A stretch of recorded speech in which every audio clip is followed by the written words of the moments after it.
So Bree, Boston, Logan, we're going to turn it over to you guys to tell us a little bit about the franchise model and how you're approaching this, how you think about it in terms of, growing your portfolio. But it's a really, really interesting thing, and I'm really excited to hear what you guys have to say. Take it away. Awesome. Yes, we're a family of real estate investors, but changed the title because now we're not just investing in real estate, we're branching out into franchises. Um, so our goal here is we'll give you a little bit about our backgrounds, who we are, in case you also have questions, anything we do related to real estate. But we're also mainly going to focus on the franchise process, where we're at in that, what that looks like.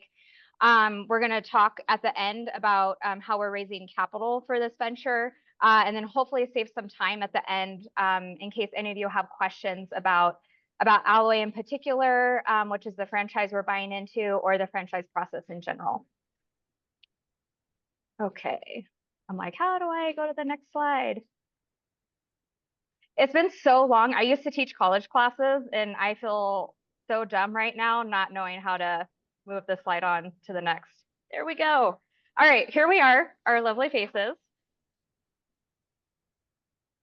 Okay, so here's a little bit about me. I come from a background in public health. And as we talk about Alloy and the franchise, um, all of us, Boston, Logan, and I, all have a background in health. Some more directly related, like Logan, and then my background's a little more indirectly related. I have a doctorate in biobehavioral health from Penn State.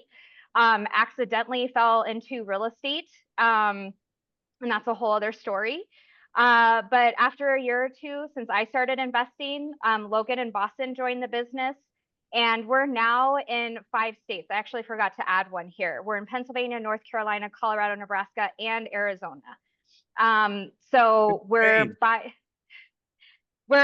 so the Arizona house we bought into our parents' house. They bought another one, and then we bought into that one because we're like, you guys aren't selling it. It's like 2.5% interest rate, and it's on the Tempe Scottsdale border. So um, gotta hold on to that real estate. We are burr investors. We don't like to sell anything. We like to buy really ugly stuff, rehab it, rent it out, and hold it. So that's where I'm at. Boston, you're up next. Sure. My name's Bostyn Brodine. I am Bree's sister, and Logan is my husband. So there's the family connections, our little triangle of awesomeness. So my background that I bring to, I will say Alloy, the fitness kind of space, is in college as a Division I athlete. And then I also helped run the campus gym, doing operations management of like other team members, emergency protocols, washing all of the towels for the members, right? Everything that entailed. And I did that for about 4 years while also going to school and playing my sport. Um, in addition to that, just some of the operation side of the house from real estate over the last few years. And I have a background in kind of that project management field, as I've had a few years of experience doing that for the Department of Defense. So Bree got Logan into real estate investing, and I was tired of seeing all the sticky notes just kind of sitting there. So my role was calling to me from the very beginning, and I think that's one reason I have enjoyed being in business with both of them, and would do it with only them. It's been fantastic. So I'll kick it over to Logan.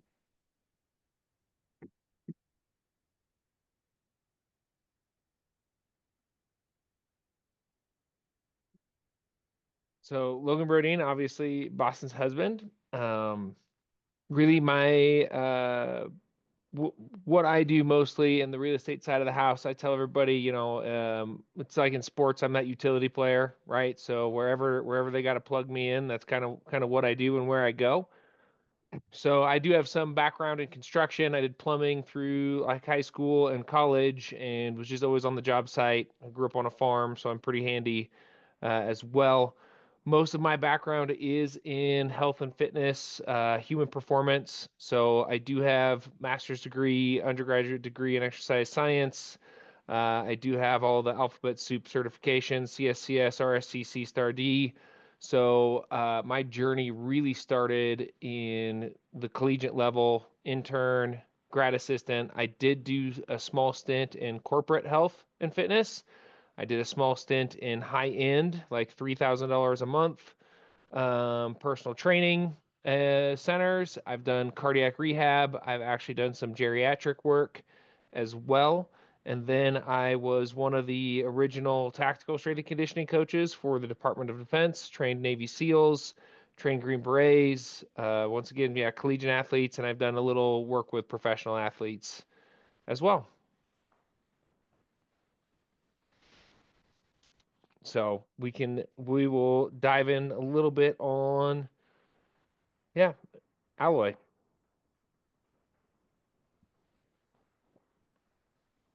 All right. So we kind of walk through.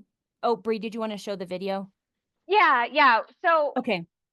before we talk about what alloy is, I'm always a big fan of like it's easier to just show you what it is. But really quickly, alloy is a group personal training gym, small space, and Logan and Boston will go into these details later on. But we thought we would show you what the space looks like, what the concept is here in a brief video.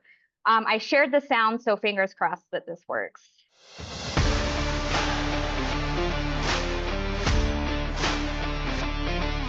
I'm 61 years old, and I think the bottom line is you have to ask yourself, you know, do you want to feel better?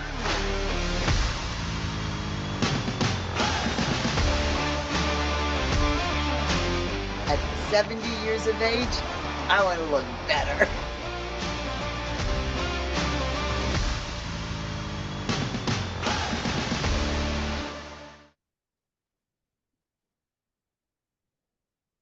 Nice.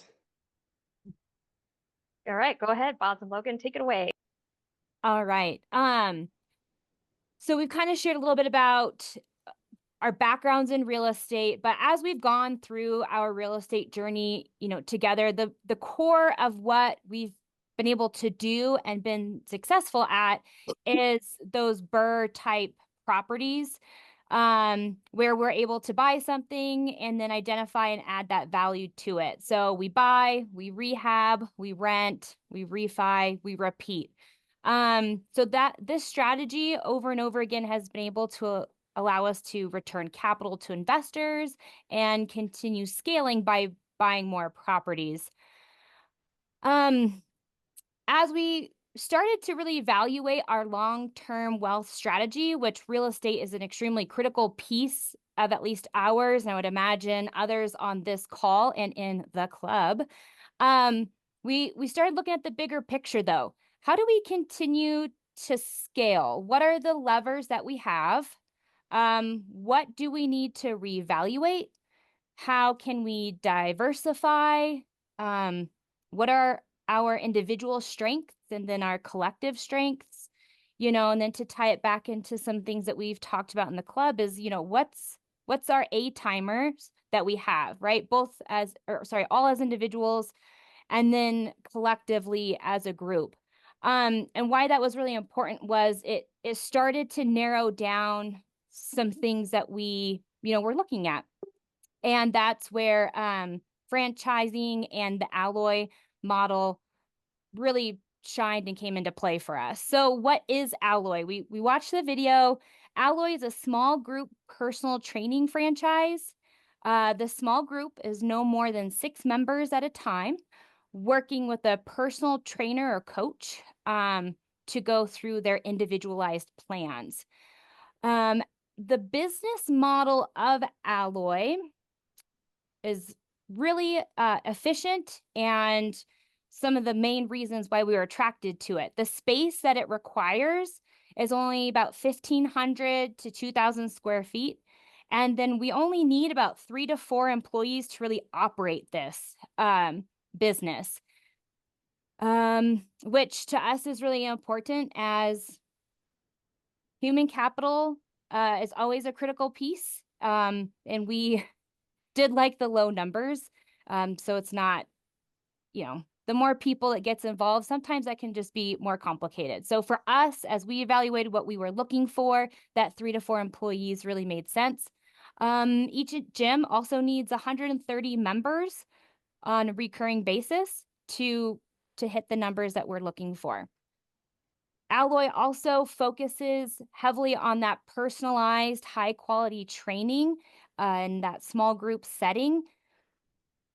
We thought, as we were looking at this, all of us having our own coaches that we utilize for our health, it builds community, it starts to give the results that the members want to see, and ultimately it will create that organic member success and retention.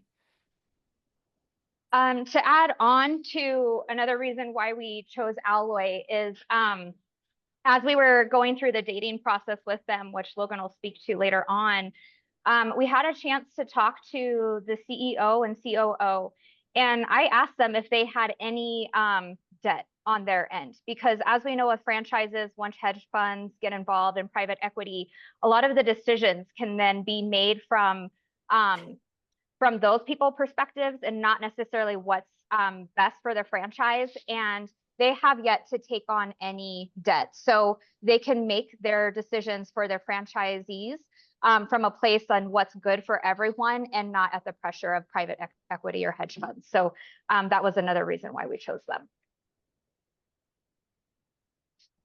So we go to dive into the logistics of the gym / fitness industry. So if you look at, Orange Theory, so we start to look at Lifestyle Investor, Justin Donald, most of those guys invested into Orange Theory right out of the gate before anybody knew it was Orange Theory. If you look at how many people became super wealthy on Planet Fitness, there's tons of business owners who, when you look at that business model, became wealthy before all of us knew what Planet Fitness was. So really the asymmetric bet on Alloy is it's new. Most people haven't heard of it, but it's like everything else. By the time you've heard of it, you're a little late to the game. So when we look at Alloy, so Rick and Suzanne, so Rick is the CEO, Suzanne is the COO. Rick, I've actually ran into the same circles with him with the National Strength and Conditioning Association. So he actually speaks for the NSCA. So I was familiar with him. He's also good friends with Alex Hermosi, if you follow him at all. So Rick and Alex do weekly calls. And then I'm also a member of GoBundance. So the other advantage we have is being in that mastermind. There's 12 other GoBundance guys, so 13 counting me, and we are all in this franchise together. And I'm getting to watch these guys troubleshoot. And we even have, which Rick doesn't do it for anybody else, but we do monthly calls with Rick, the CEO, and we go through and we troubleshoot wins, losses, how to move better strategically through this business. Other things that I really liked is that it's not gimmicky. It's just group personal training, which has been around forever. So really what differentiates this between an F45 or some of these other group facilities is the target demographic here is that 40-year-old entrepreneur, C-suite individual who's really has that busy life. And, when I talk to people about this, the chick in the little booty pants is awesome in the gym, or the dude with no shirt, depending on who I'm talking to. But they're awesome until they're in your way, because you got to get in, you got to get your shit done, you got to go home, and you got to get back to business. So a lot of the guys strategically now are actually placing these very close to proximity to a Vasa or something like that, because what they're able to do is find that person who's going to the gym to actually become healthier and live a better lifestyle, because you can scoop those people up. And actually they've actually given business to the Vasas, because they'll get a younger clientele who's going to the gym to meet other single people. So it's actually worked well on a two-way street in that matter. And really, when we looked at Alloy, we looked at it from a business perspective. So us coming in as owners to hire out a director, a head coach, and then 2 part-time 1099s. However, you know, a lot of the asymmetric side for us is I've built out a 7,000 square foot facility. I've built out a 42,000 square foot facility. I've got connections with vendors just from being in the industry for over 15 years. I can run this whole thing as a strength and conditioning coach, day start to day end, no problem. Like I've ran groups of 30 plus every hour on the hour for 8 to 10 hour days before. So like when we looked at groups of 6, like not that I want to do that full time, but I can do that full time. So those are some of the other strategic advantages we saw coming into this. I love that, Logan, the strategic advantages. I think our team is really positioned to take something like this on and be successful. So Logan, can you kind of go through the initial research, the dating process, the decision making that we went through at the beginning?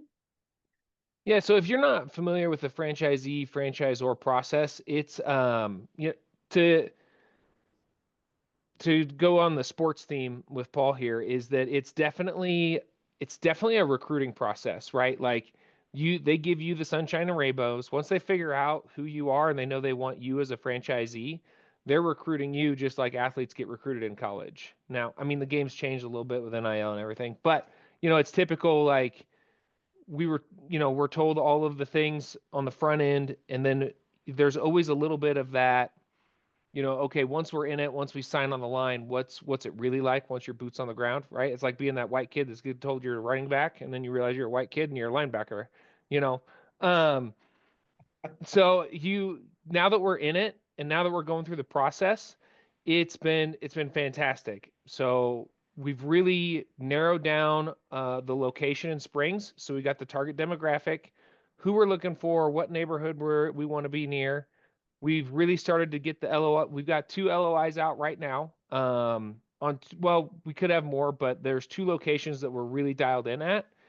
Because from a business side, right, it's your rents that are what you're looking for on this front. So we've got an actual local franchise broker, and we've got a national broker that we're working with as well. And so right now it's a little bit of the negotiations back and forth on those buildings.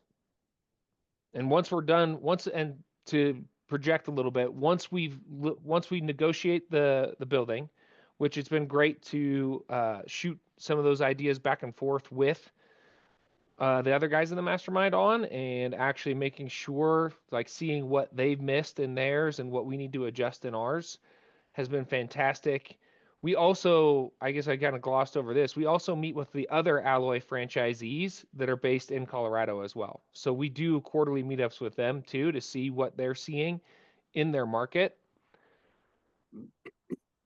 I'm gonna just, if you don't yeah, mind, Logan, I want to back this up a little bit. So for those of you who are potentially interested in a franchise in general, one of the first things that you're going to do is you're going to meet with someone who's called a franchise broker. These individuals are who you start out with. They're kind of like the gatekeepers before you actually get to meet with the owners of the franchise. They typically hold a book of business of different franchises. So you can reach out to a franchise broker, talk to them about what type of business you may be interested in. They can talk to you about what franchises they hold in their book of business. And then you start the dating process.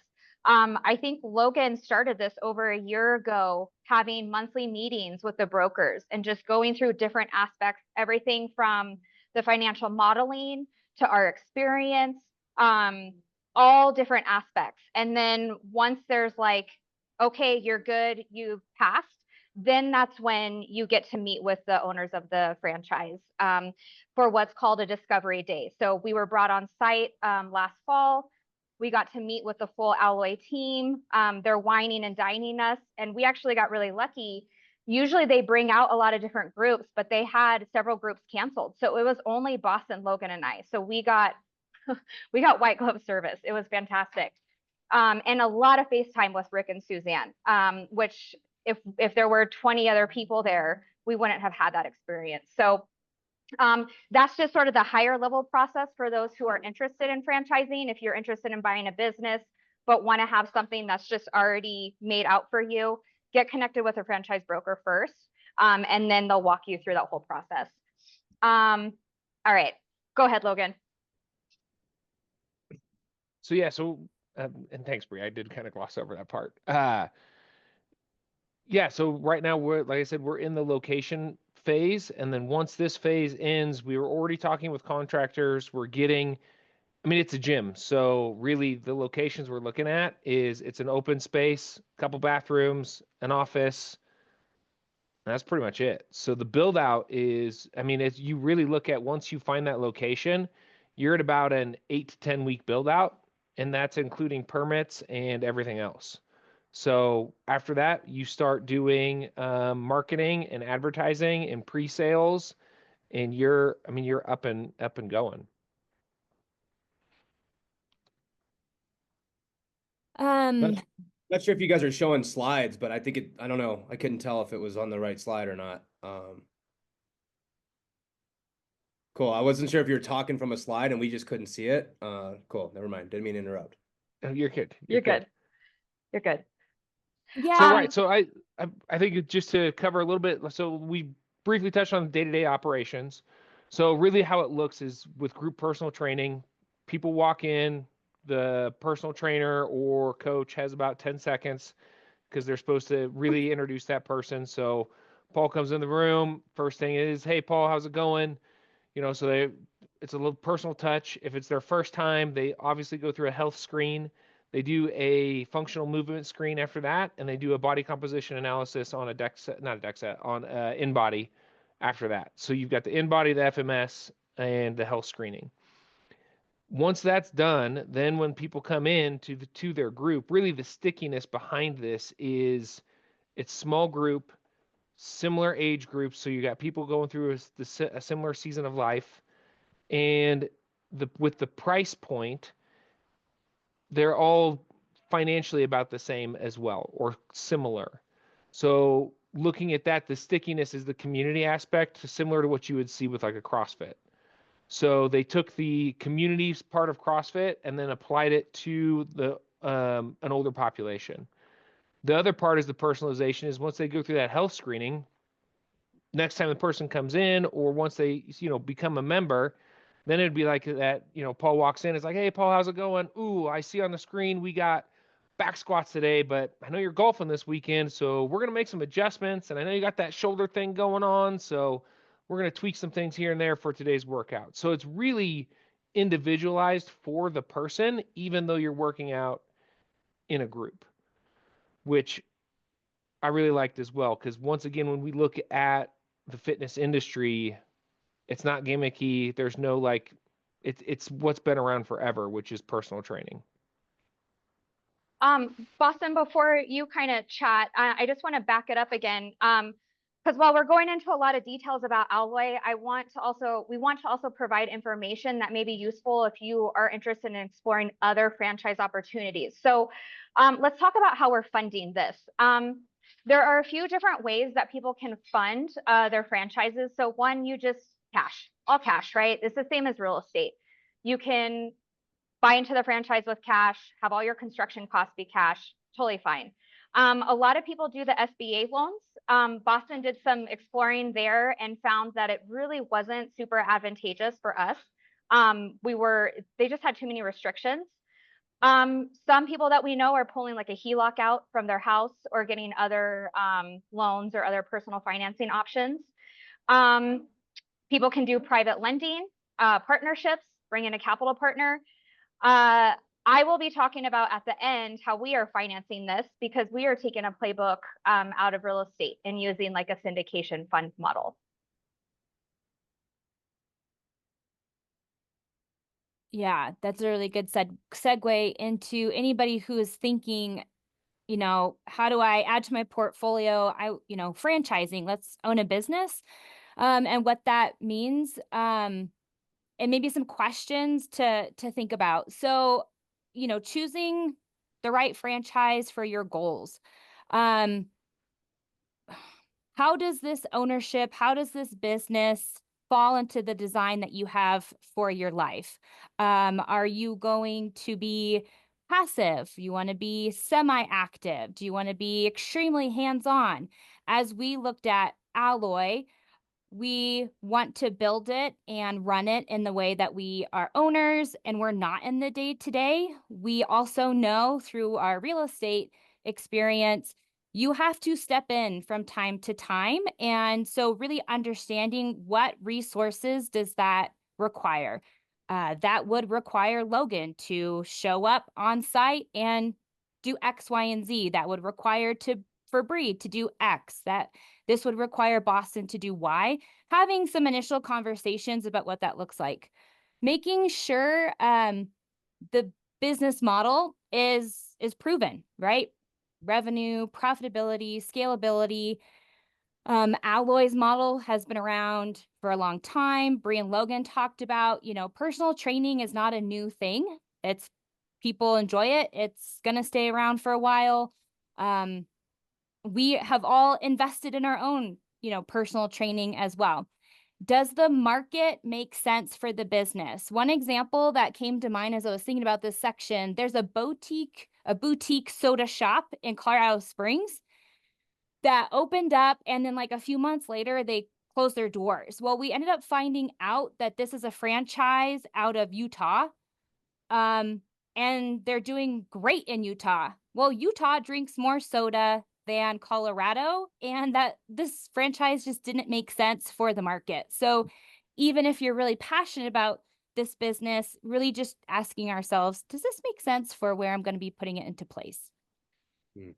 Yeah. Brea talked about the different ways to finance the franchise, really understanding what that full commitment is. The SBA loans, they are available and they serve a purpose. Make sure you do your due diligence on what they mean and what it requires of you, and any timeline that's associated with funding your franchise. Your franchise may kick off in 30 days, but you can't get lending for 90 days. What does that mean? Those were some things that we were learning about through like Logan's conversations with other GoBundance guys, some of the Colorado people, just the timing of it all.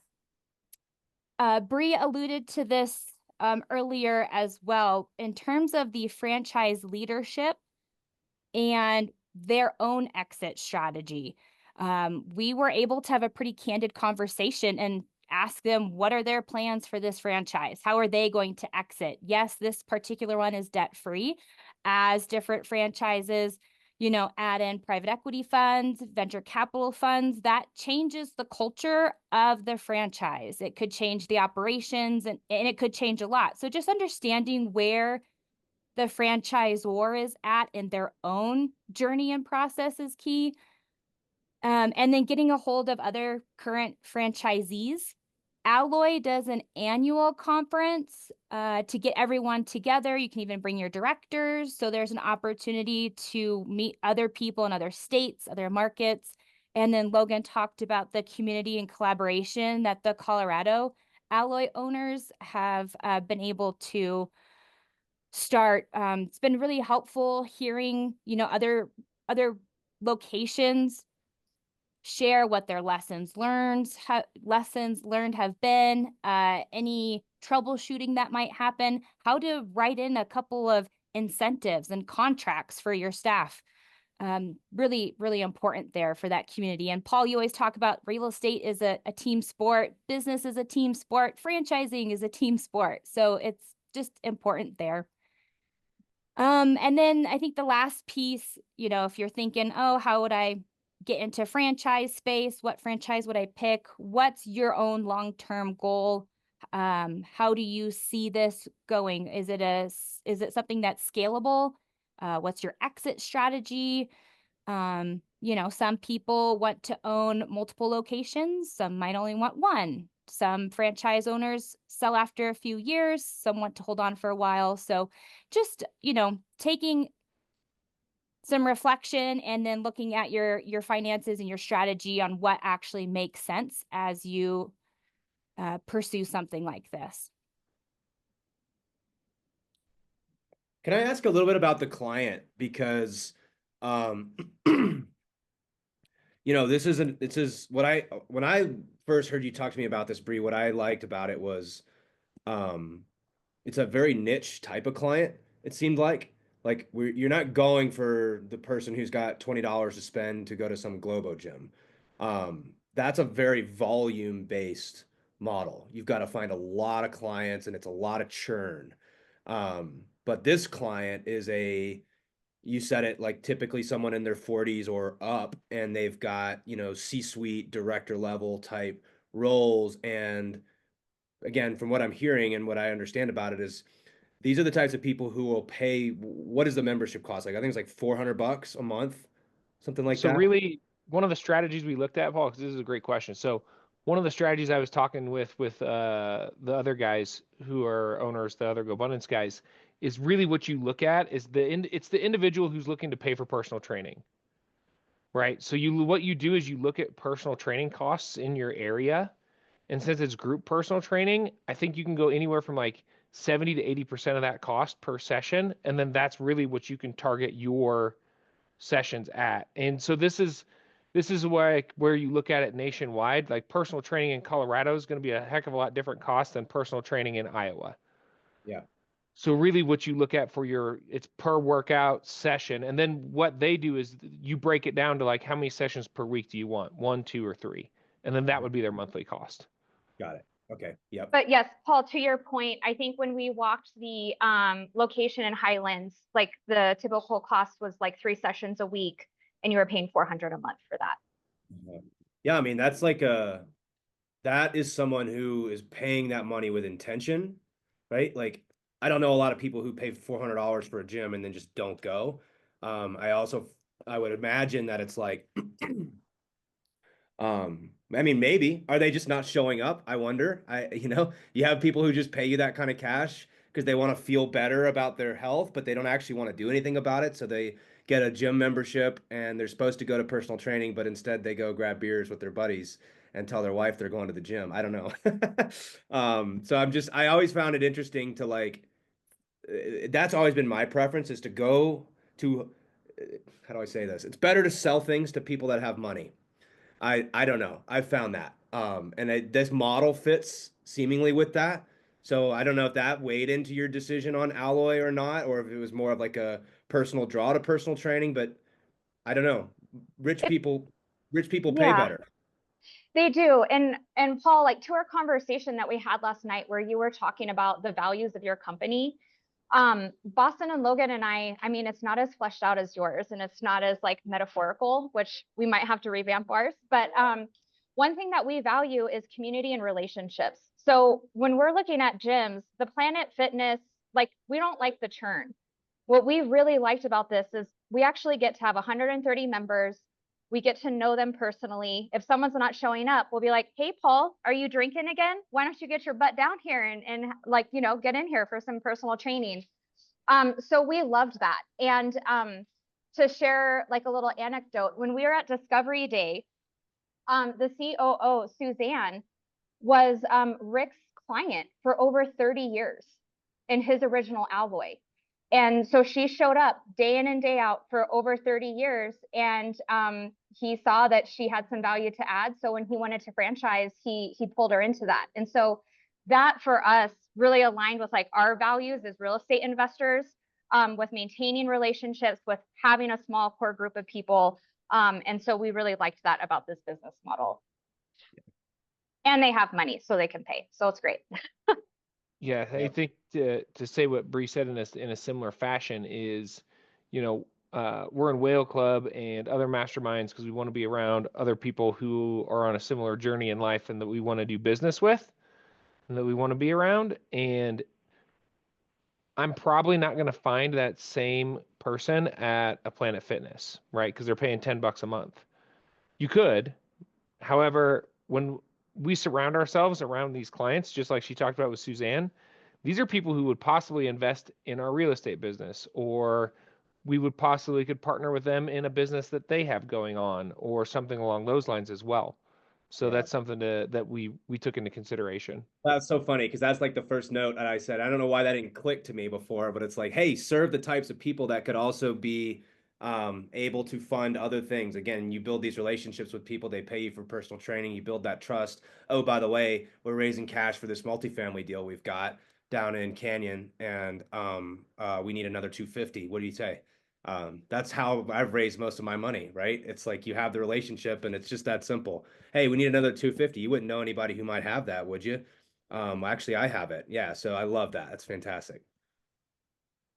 Yeah. So speaking of money, let's go over how we are actually funding.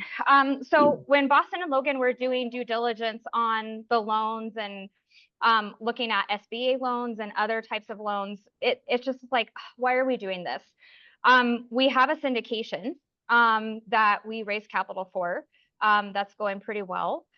And so we thought, well, why don't we just use that same structure and raise capital in a fund syndication type of way for the business.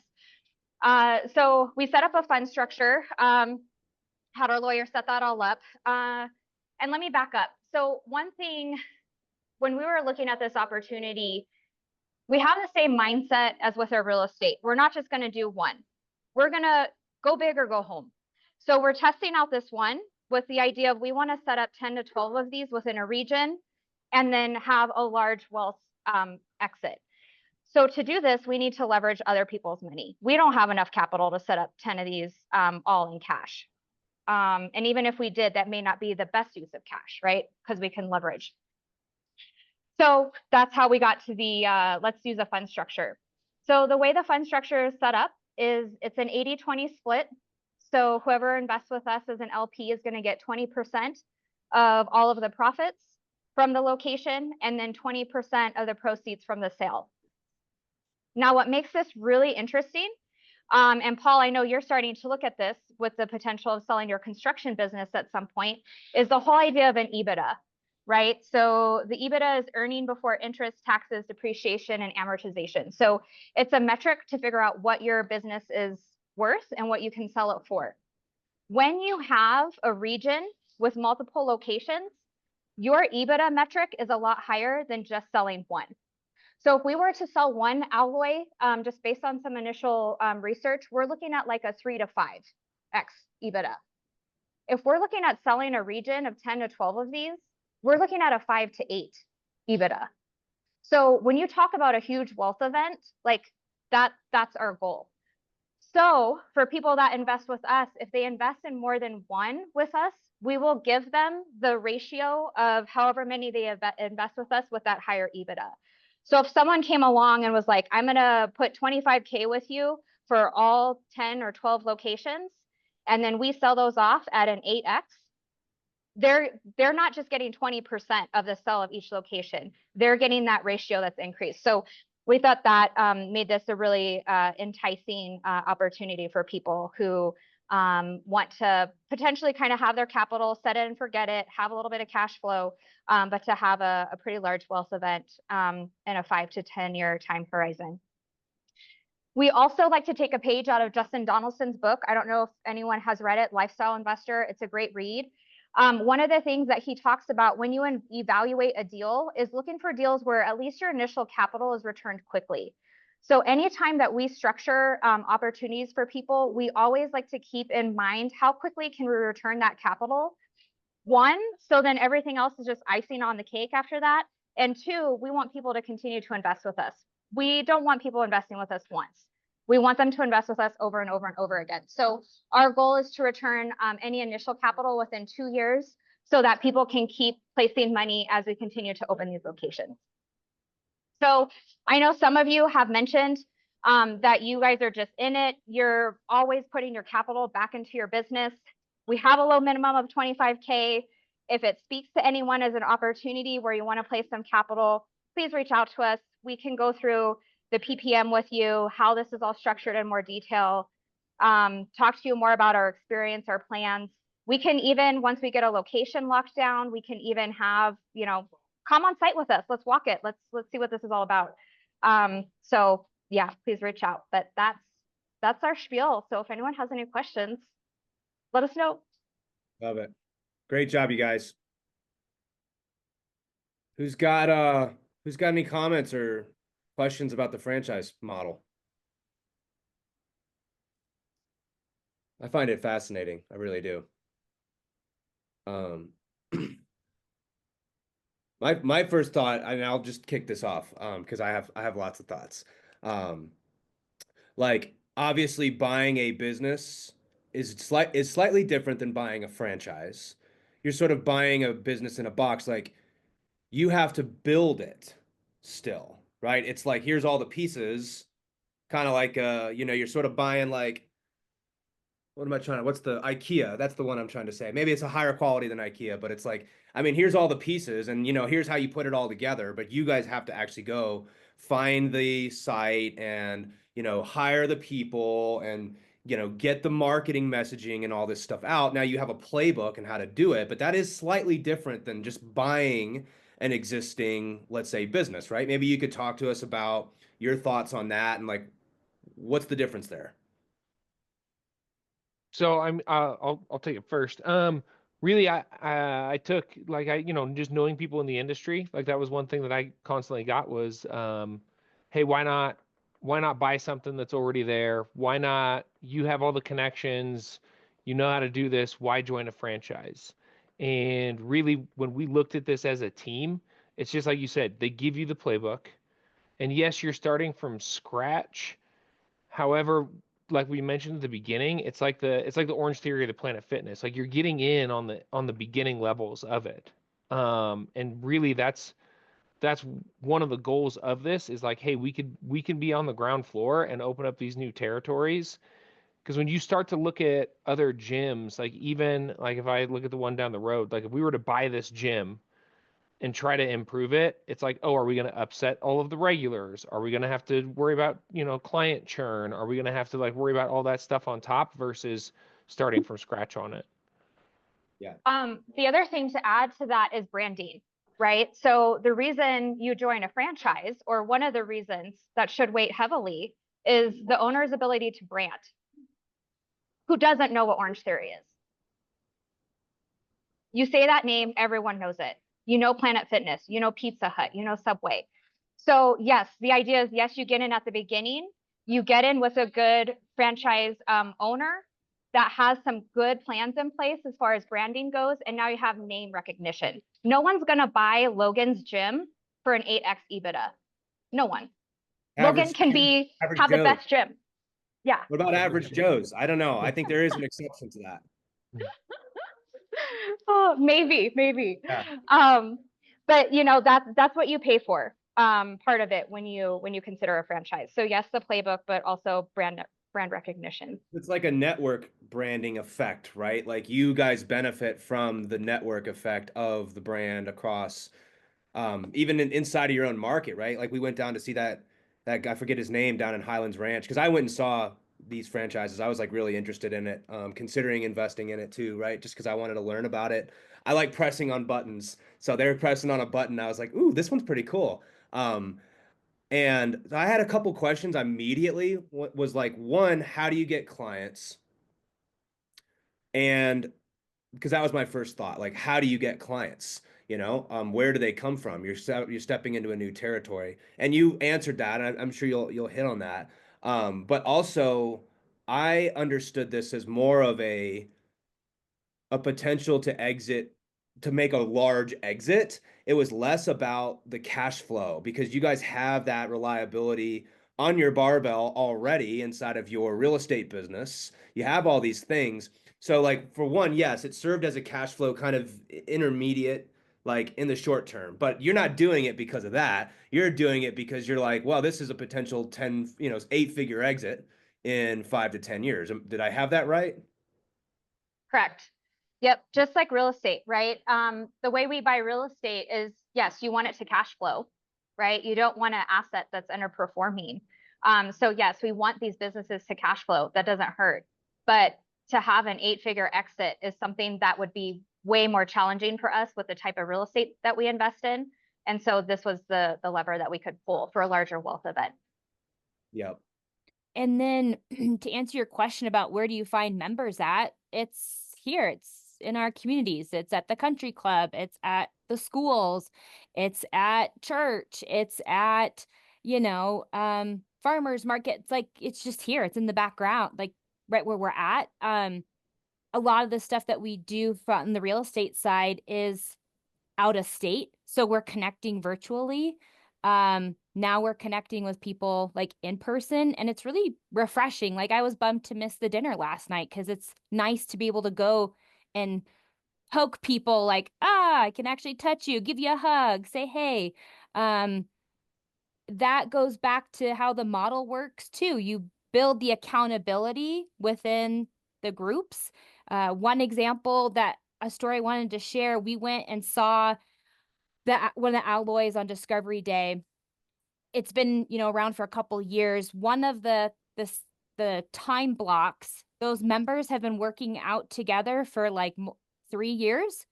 A member moved. So there was a spot open in their session.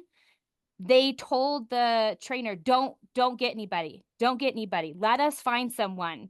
We will bring somebody in. And they continue to replenish when people leave because they don't want to mess up their own. I mean, if that's driven by your members, that's just a huge value for the community, obviously for the business.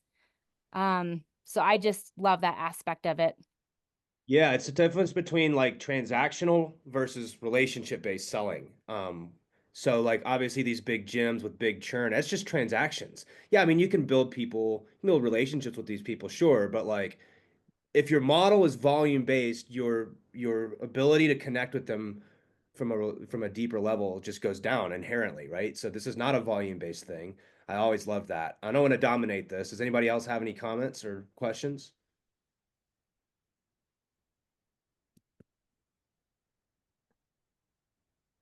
I think So there you is guys are raising. constantly a struggle. Hold on, I got to turn this damn thing off. Can you hear me okay? Yeah. No, it's a constant struggle of trying to find people. It's funny that after talking with Logan in Arizona about this, I looked it up because I mean I have a background in health and degree in health sciences and nutrition and have toyed with trying to do something. And there's an alloy 5 miles away that I had never heard of.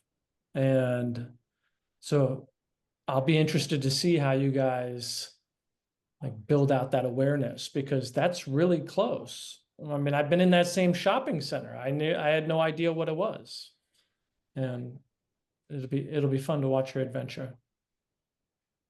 Could I ask you to give us a sense of like from like scale in terms of like um how much cash does it take to buy this? How much cash does it get it to operate? Are we talking like a couple hundred grand, a couple million? Like what's the scale of all this? Yeah. So, and Logan can elaborate more on the construction costs, but for one license, it's 60K. Your effective rate goes down the more licenses you buy. So if we wanted to buy 10 licenses, it's 35K a license, so 350 for 10. And then since we are not in a hugely expensive market like DC or New York City, we're looking at anywhere between 250 to 350 to get everything up and going in the Colorado Springs area. Got it. But you're raising that. Mm-hmm. Yep. Cool. Yep. And we have skin in the game. We put money into. Totally. Of course. Yeah. Every good operator like typically does. Yeah, that's it's just not as much as it seems, right? It seems like you could buy a little business, you could buy a little franchise. And do you see like let me ask you like how does this all blow up in your face? Like I don't mean that to sound bad, but as if I was an investor, I'd be like, what's gonna go wrong here? Right? What's the problem? What's the risk? How does this all get just totally blown up?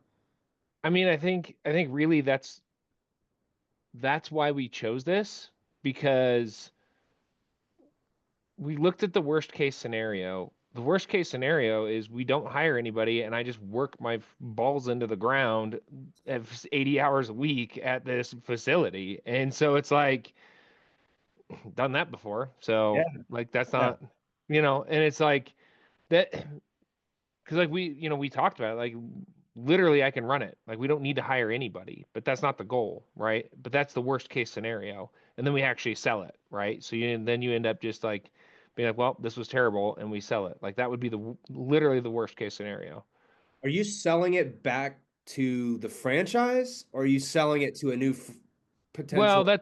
that's also the like, because as a franchise, this is the advantage of going into a franchise is there's a lot of people, even though, Rick and Suzanne are interviewing people, and you get people who, just like the construction industry, like, oh, this construction company's failing. I know how to run a business, and then they buy it, but they really don't know the intricacies of the construction industry, right? They don't know what the employees are like. They don't know some of the like relationships that need to be built and things like that. Whereas we're very familiar with that industry. So there's really nothing that scares me walking into a gym.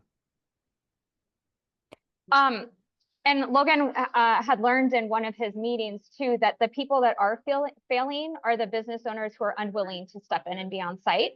So, like he said, like Logan can always be on site. And then to our exit point, our goal is to shape this to sell to private equity. So to sell our region to a group that does private equity. And that was also a suggestion by Rick, the CEO, is to develop it in such a way so that it's attractive. And I assume that your exit would be at risk if the brand does not continue trending up, right? So it's kind of like we need to get this. This needs to become kind of like an Orange Theory or an F45 type deal for that massive, call it 8x EBITDA exit. But in and of itself, the business operationally is sound. People are always going to need personal training, and people are always going to want it. It's an old business, so it's like I agree, tend to agree. It's why we talk about it as asymmetric, because the downside is like worst case, you own a gym and you have to operate it, and you can't sell it for as much as you thought on the other side. But best case is you get the network effect of that brand, and so it has a lot of upside from that perspective, with not a lot of downside, frankly, from what I see. Cool. See you, Yeah, Brady. I think too,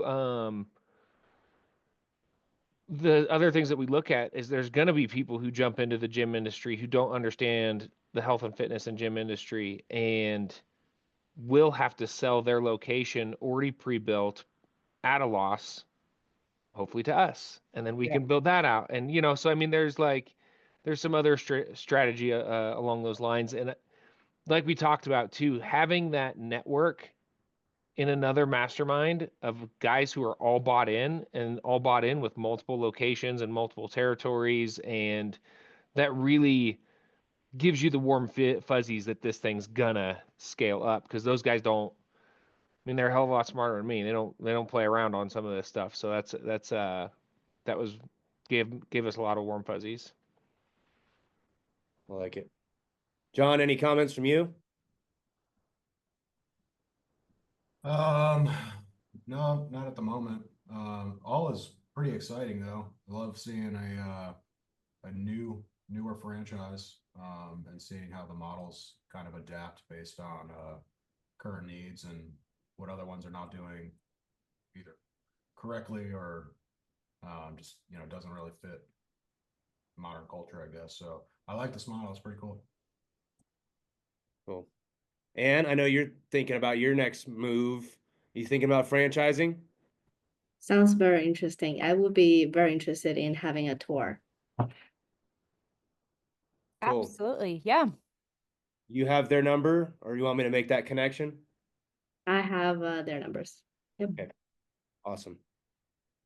Cool. Well, we're all gonna sit and watch you guys go after this, and we wish you the best of luck. And I hope some of us do end up deciding to kind of support you guys and invest alongside with you, so they can see a little bit more about it. Again, as I can speak for their character and caliber, because I've partnered with them on other deals myself. So they're great people. Connect with them if you haven't. If you want to learn more about franchise, you can just sit and watch, or you can get involved one way or the other. Thank you guys for presenting on that. It was really, really insightful. I learned a lot, so thank you. And for everybody else, have an awesome weekend, and we'll see y'all next week. See ya. Bye, everybody. Bye.